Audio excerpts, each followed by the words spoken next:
Hey, I just wanted to make a quick video about some pointers when you're resolving a vector. What do I mean by that?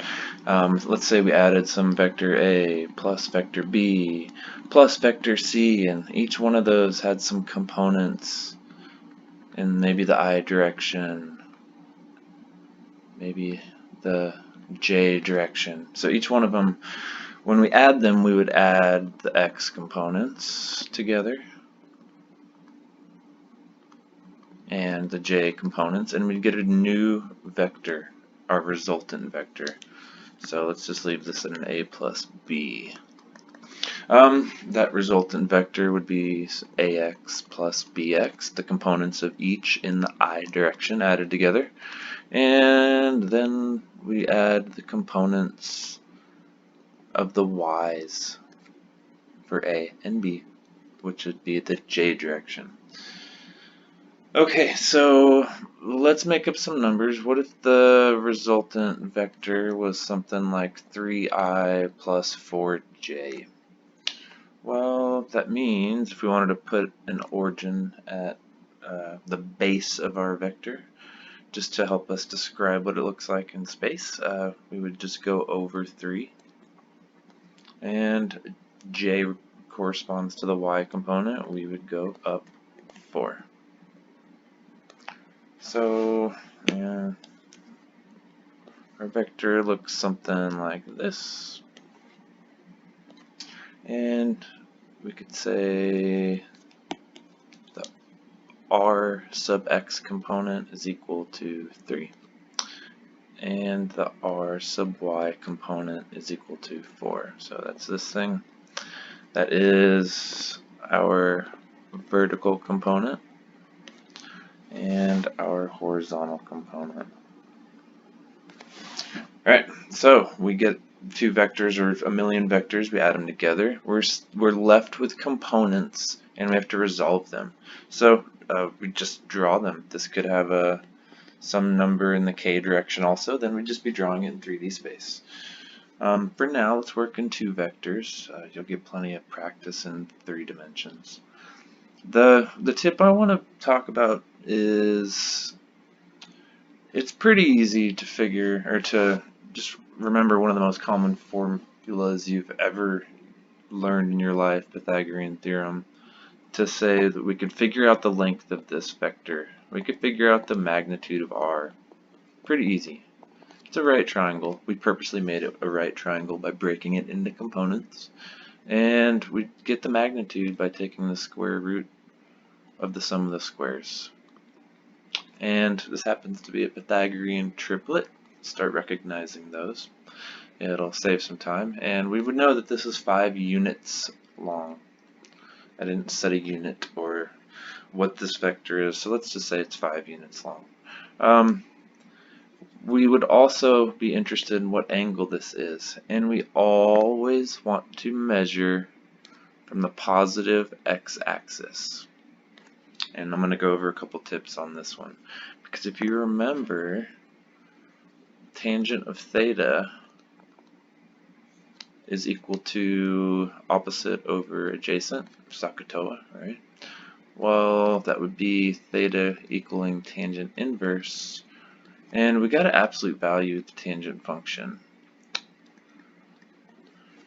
And what that does is it gets rid of what quadrant our vector is actually pointing to or lying in. So in this case, like, yes, we put in our numbers.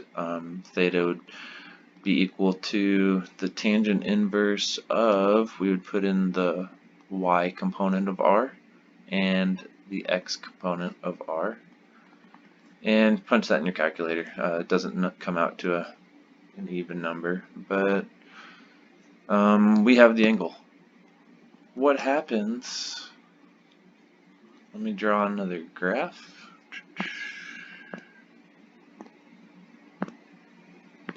What happens, actually, let me draw an even bigger graph. There we go. What happens if our vector's over here? first of all, we still want to use this angle theta. So when we break a vector into components, so let's say we had to break this into components. This might have been the vector we were given. It was some vector A. We were given the length and we were given maybe this angle. Well, we don't want to use this angle. We want to break it into components using this angle. And I'll show you why. If we put in the angle as measured from the x-axis, you don't ever have to worry about the sign that this is facing. So what do I mean by that? Well, if I said that the x component of this is equal to a cosine theta, if I was to put in this angle phi instead right here, I would get a positive number. And we'd have to make sense that it's the x component isn't positive, it's actually going in the negative direction. But if I put in the full angle, in this case something between 180 and 90, right? Something between pi over 2 and pi. Then cosine will automatically give me a negative out in front. We don't have to even think it does it for us. Same with the y. If I had a vector pointing down here, I would break up, let's call this vector b. I'd say vector b, the x component would be equal to the magnitude of b, the length, times the cosine of the angle.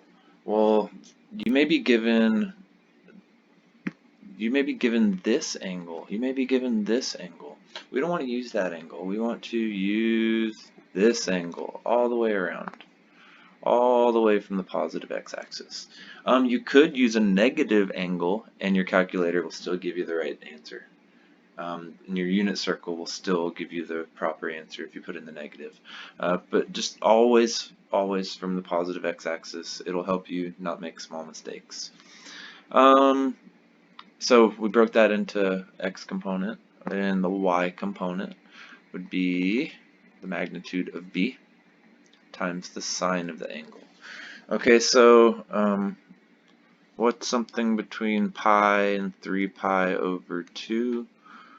Well, let's just do, let's call that 210 degrees. If you put in 210 degrees in your calculator, you are going to get a negative when you put in the cosine of 210, and you're also going to get a negative when you put in the sine. I don't have a calculator in front of me, but it gives you the direction right there for you. You don't even have to think about it. It puts the minus sign there. However, when we do the tangent inverse, we have to make sense of what angle we are actually getting. What is this theta that they're giving back? Because if this was the y component of this vector b right here, and maybe this was the x component, when I give back my answer, it's not going to give back this. It's going to give me back this. It's going to use this as the opposite, this is the adjacent, and say tangent of theta is equal to the opposite over the adjacent. It doesn't know, it won't give you this full angle right here. So you may have to add your answer to pi or 180 degrees. Or if your vector ended up in this quadrant, you would add your answer would most likely, let's draw that again. If you had one ending up in the second quadrant, like over here, you would most likely be breaking this up into something where this, let's call it vector D. This would be the y component, and our x component would be something like this. So we're not, when we put in the tangent of the opposite over the adjacent, we're going to get this right here as our theta. We need to say, okay, well that angle is actually 180 degrees minus what I just found. Make sure that makes sense. That's very, very important. Don't just report the answer that your calculator gives you when you're doing the tangent inverse.